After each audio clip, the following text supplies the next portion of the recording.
It's 2025, and Europe is facing a huge energy problem. Ukraine stopped letting Russian gas travel through its pipelines. This wasn't a surprise. An old agreement between the two countries ended, and that agreement was important for Europe's energy. This decision will affect many things across Europe, like jobs, businesses, and even families at home. Ukraine's choice shocked the world's energy market. Europe has needed Russian gas for power for a long time. But with all the fighting and disagreements, this isn't working anymore. Ukraine's move shows how weak Europe's energy situation is.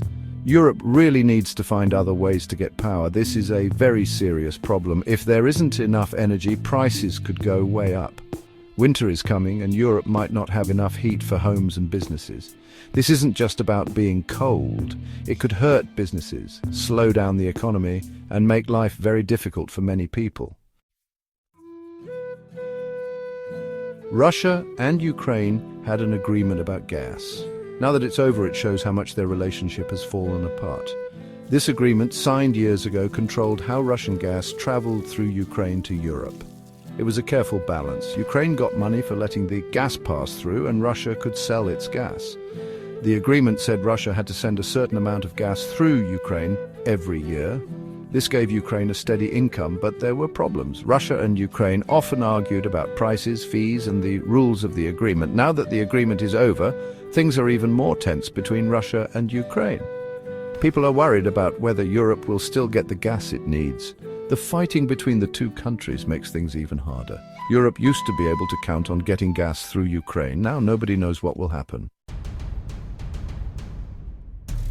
Ukraine's decision to stop the gas flow will cause big money problems for both Russia and Ukraine. Ukraine will lose billions of dollars because Russia won't pay them for moving gas through the pipelines. Ukraine needs to find other ways to make money and new countries to work with for energy. Russia also loses something important. Controlling the gas flow gave Russia power over Europe.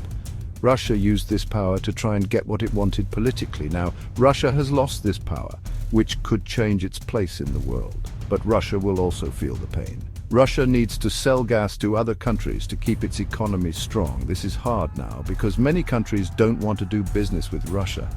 Russia has to find new customers for its gas, and that's tough right now. Europe needs to find new ways to get energy fast. Liquefied natural gas, called LNG, is one option. The United States and other countries are selling LNG to Europe, but getting more LNG to Europe is a big job. It takes time and money to build the things needed to ship and store it. Europe is also working hard to use more energy from the sun and wind. They're also trying to use less energy overall. These are good long-term solutions, but they won't solve the problem right away. What's happening now shows how risky it is to depend on other countries for energy, especially when there are political problems. Countries need to be sure they can get energy on their own and find different sources of energy, so they're not in trouble in the future. The world's energy situation has changed a lot. Finding safe and reliable energy will be a big deal for countries around the world for years to come.